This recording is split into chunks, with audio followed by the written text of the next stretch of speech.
Well, this is getting loaded. Real quickly, I'm Brian O'Malley. I'm a partner at Accel, and I'm going to be talking about deal generation. So this is finding new opportunities and finding your way in. And with this big mic here, I kind of feel like Tony Robbins. And so let's make this maybe a little bit more interactive. And so no need to wait till the end if you have questions. Feel free to I don't know what's going on here. Feel free to just jump in at any point, and that way it'll make it maybe a little more entertaining, a little bit more interactive. So I'm doing step 2 on the journey today, and so real quickly, quick background on myself. So this is actually a picture of my den about 30 years ago. My mom was nice enough to send it over, and so. My dad worked for IBM, which on one hand meant that we moved about every 2 years and lived all over the place.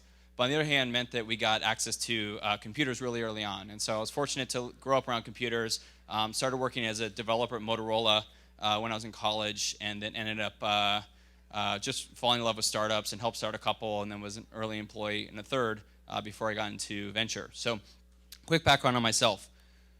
So I think people have talked ad nauseum today and really over the last year about how it's a pretty frothy market right now. So I'm not going to belabor any time diving into that.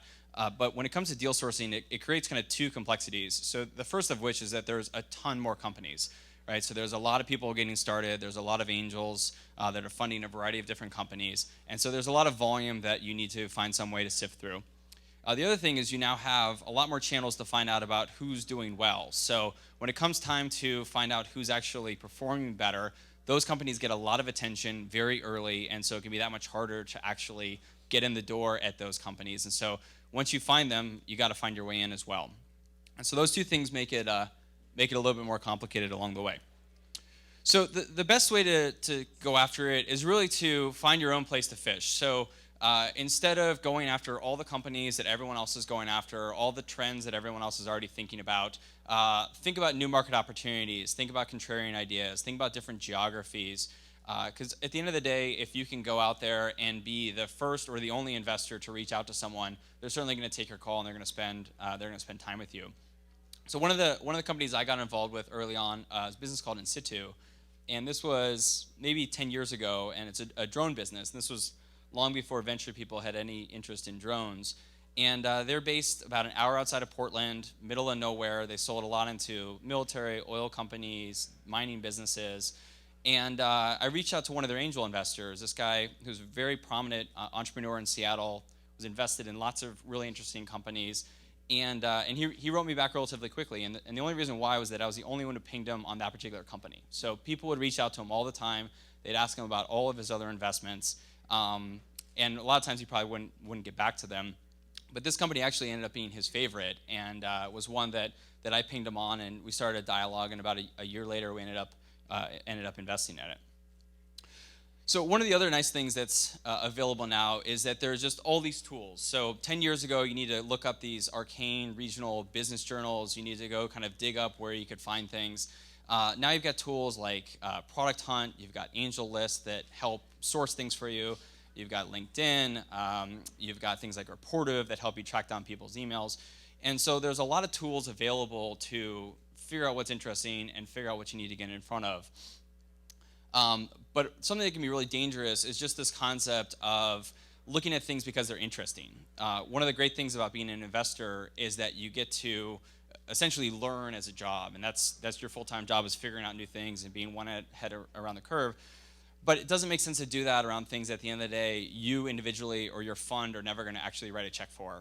Not only is that a waste of your time, but it's also a waste of the entrepreneur's time.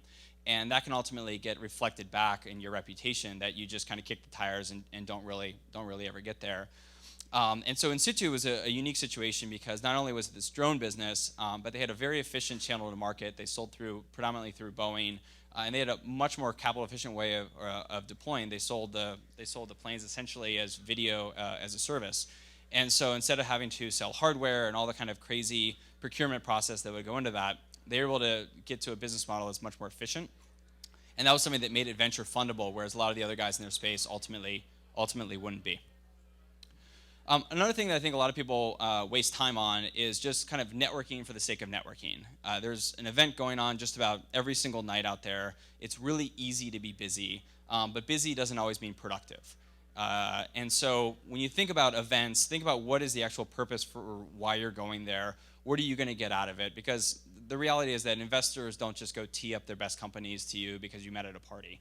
And so a lot of times, if you look at the people who are at these events every single time, they're not always the most successful people at their firm, or they're not always the ones that are working their way up. So think about if you're going because it's social, because it's fun, that's great, but don't necessarily confuse it with work.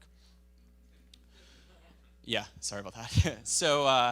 So like at the end of the day, this all comes back to just being ruthless about managing your time. So the biggest challenge in venture I always found was not a lack of opportunity, but it was really looking at a funnel and narrowing it down as quickly as you possibly can to focus in on things that were really unique, really interesting, and that you ultimately had a shot of investing in.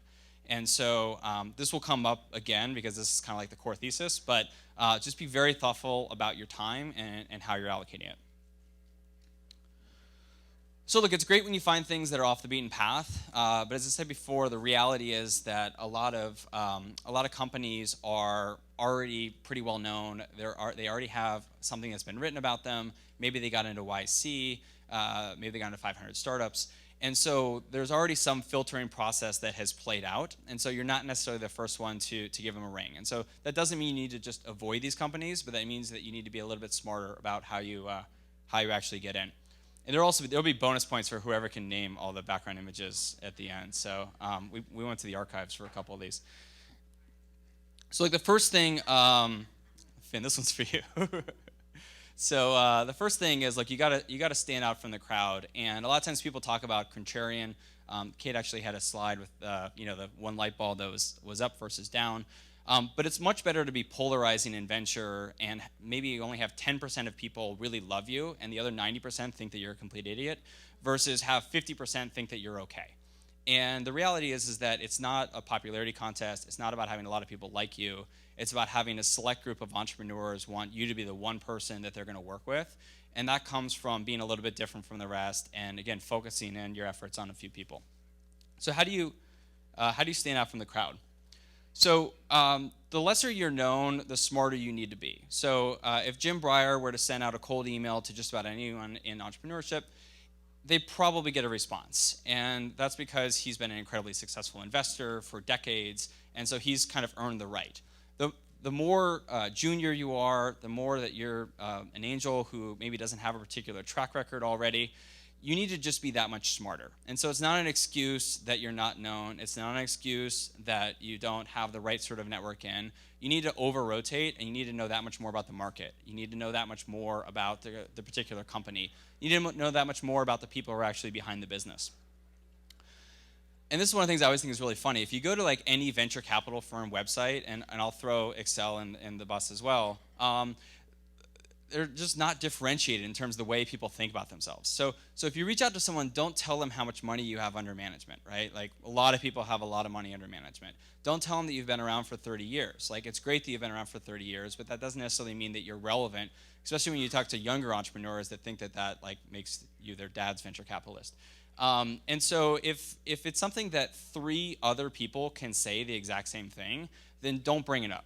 Don't mention it. Focus on things that are unique, or if it's not that unique, find a way to articulate it so that it comes across as being unique. So I just knocked the concept of cold emails.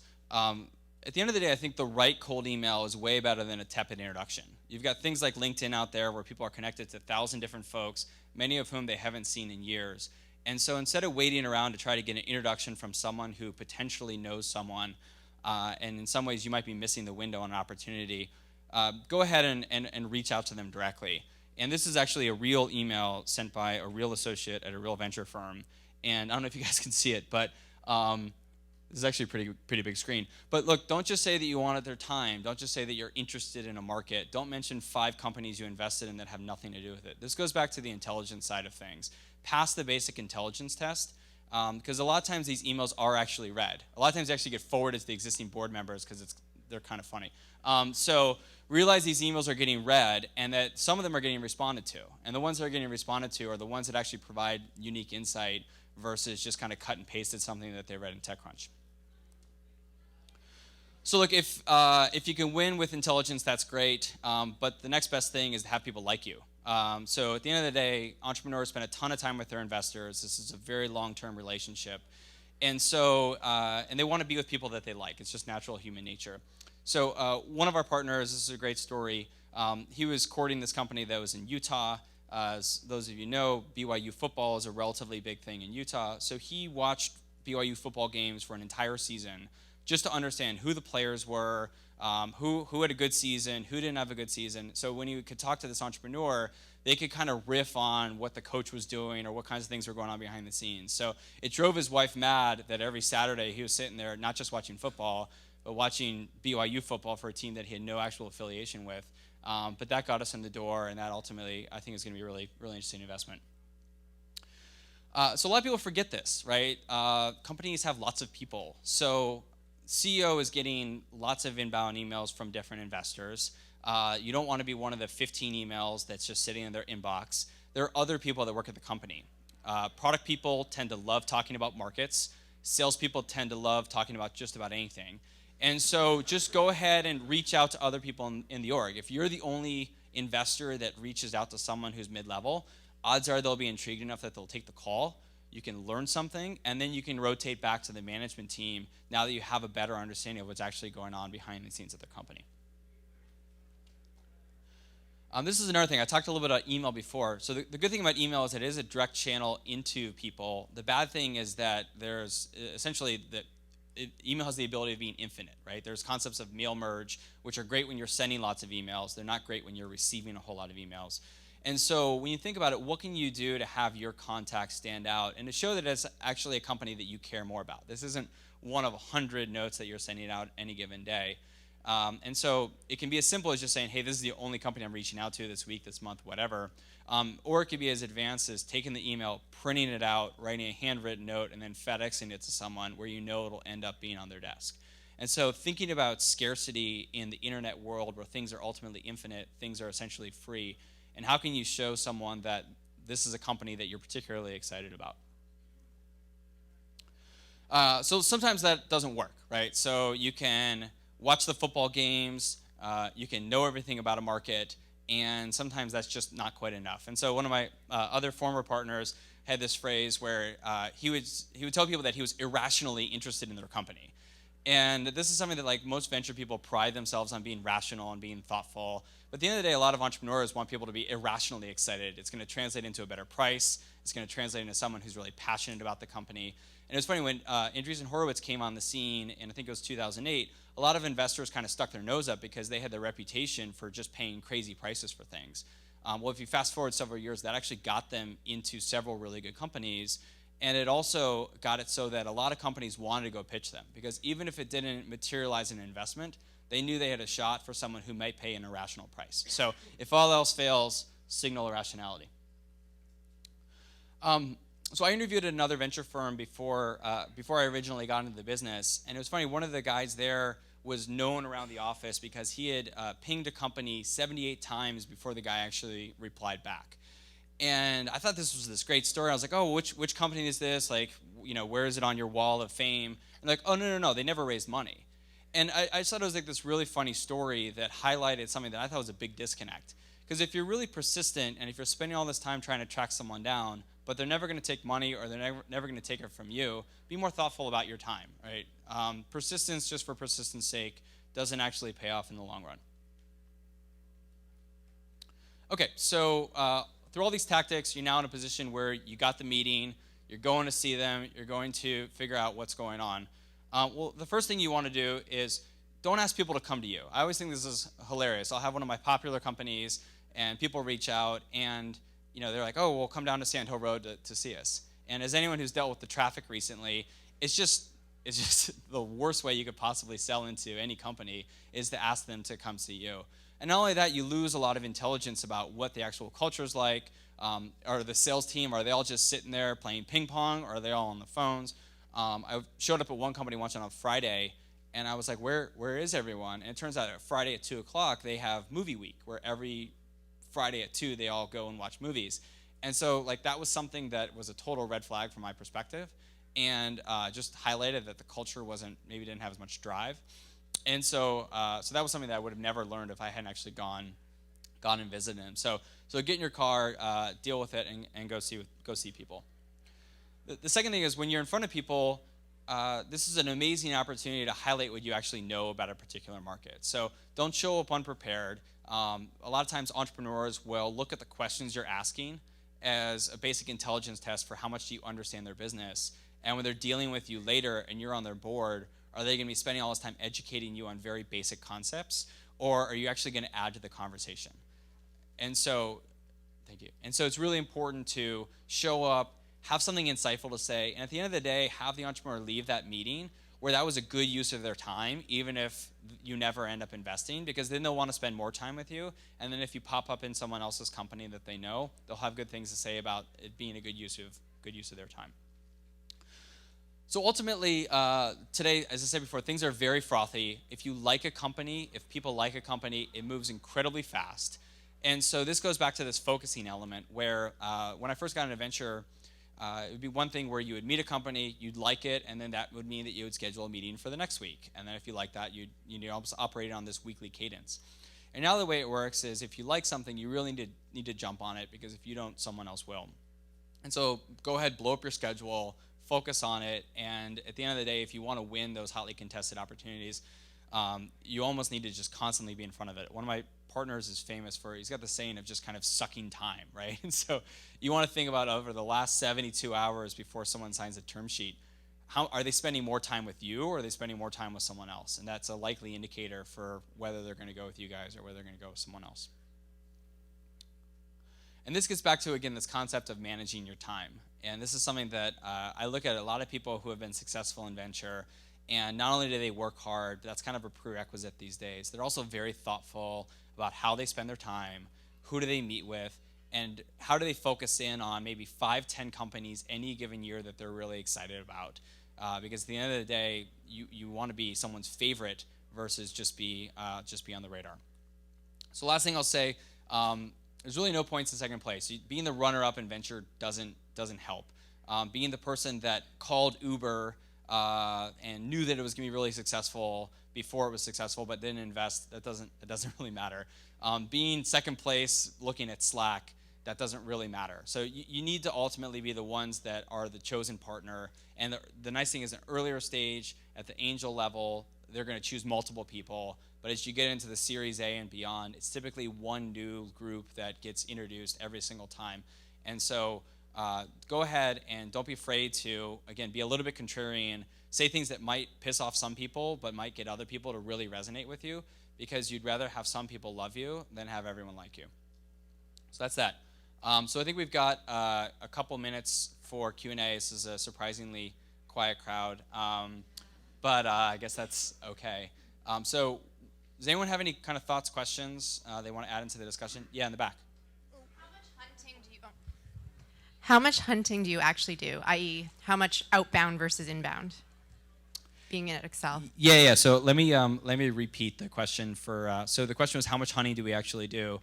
And I think it varies by title, and it also varies just by time of the year.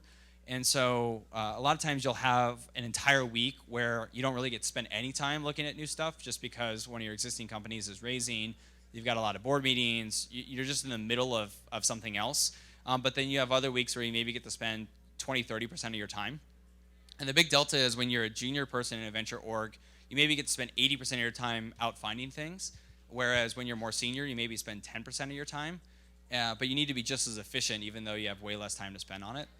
And from an inbound standpoint, we spend almost no time on the random inbounds over the transom, but we maybe spend, 10-20% of our time with introductions. But it tends to break into like 25% of the time on board portfolio work. That can rotate all the way up to 50-60% of the time, depending on board load. Maybe 25% of your time on administrative, fundraising, just random stuff that pops up. And then 25% of your time on finding new things, and 25% of your time on diligencing things. So it's quarter down the list. Yeah. Talk a little bit about some of the conflicts on the board of directors. Can you talk about the conflicts you face with other board members on boards and some of the conflicts you have when you're trying to resolve issues with CEOs you think are driving off the cliff. Yeah, in like 1 minute or less. Okay, so this is like a pretty juicy topic, so that's the next 20 minutes. But look, conflicts of interest. So there's different types of conflicts of interest, right? So one can be your job as a board member to have a fiduciary responsibility to look out for the company, as well as your job as a shareholder to make returns for your limited partners. So that time, I think you just need to be very clear that, hey, this is me as a board member speaking versus this is me as a shareholder speaking. Other conflicts of interest tend to not come up as much because like we don't do angel investments on the side. We don't like sometimes you'll have people where they have a personal investment where the firm passed and then they get involved in some company. We just found that that's just too dangerous. We're better to be all eggs in on Accel and put that much more of our own personal money into our funds. And then in terms of not driving off the cliff, it's really tough these days because valuation has become this sort of metric for success as opposed to revenue profitability. Thanks, Kate. Got it. Okay. Sorry. So it's hard because there's that shiny object when exits are delayed, when there's more time playing out, and so we try to really remind people about at the end of the day, your job as CEO is to preserve optionality. And sometimes when you get yourself too far down one path, you lose the flexibility, and that not only negatively impacts you as a founder, but that can impact all of your employees to the negative. But it's a hard conversation to have because they look and say, hey, we're better than this company, and these guys just raised all this money. And you have to reflect back to what is success, right? Is the money there for a purpose, or is there money there more as a measuring stick? Yeah. You referred to Andreessen Horowitz and their approach to funding, and yeah, in the last boom/bubble, the lower about Kleiner was that they could apply a 30% lower valuation than what other VCs were offering, and you'd have to take their money as an entrepreneur. How has the current climate sort of impacted how you all are thinking about valuation, both strategy and negotiations?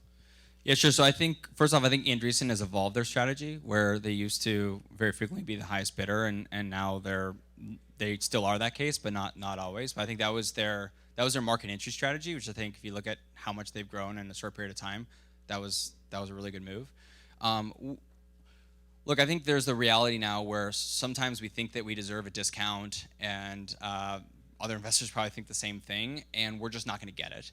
And so at the end of the day, the 10% discount that you might get, or maybe it's 20%, it's really hard to get 30% these days because people will look at like how many people they could actually hire with a delta of 30% shares. But you can still get 10, 20% discounts these days. But the reality is it's all about being in the right companies. And you're better to pay a 10% premium for the right business than to get the wrong business at a 20% or even 100% discount. So we still like to think that, hey, people are choosing us, and sometimes choosing us involves taking a lower price, but sometimes choosing us is just more in their body language and the way they run the process and feeling like you're a partner through the process versus feeling like you've been teed up for an auction. So I think we're out of time. Thank you, guys.